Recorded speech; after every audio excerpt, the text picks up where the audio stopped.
Craving that bold, smoky flavor of carne asada?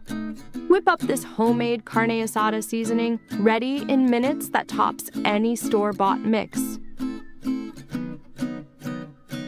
You'll find all the ingredients and directions in the description so you can make it right along. Start by combining the ingredients in a mixing bowl or a plate. First, add 1 tablespoon of dark chili powder to set the rich base for this blend.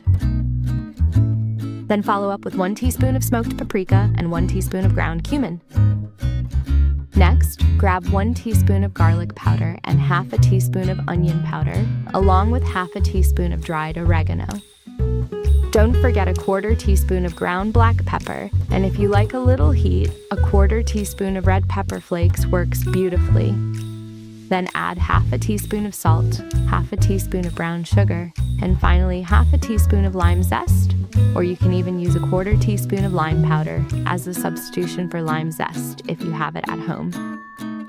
Once all your ingredients are ready, take a small whisk, or even just a spoon, and start mixing everything together.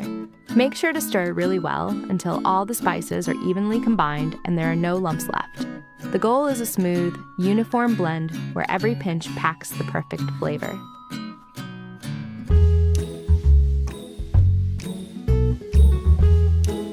And just like that, your homemade carne asada seasoning is ready to use, vibrant and packed with flavor in every spoonful. This is way more delicious and fresher than what you usually buy from the store.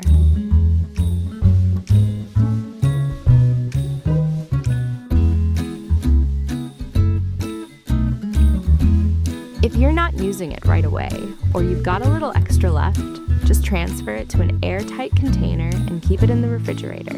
But if you've used dried lime powder instead of zest, no need to refrigerate. It'll stay fresh right in your pantry,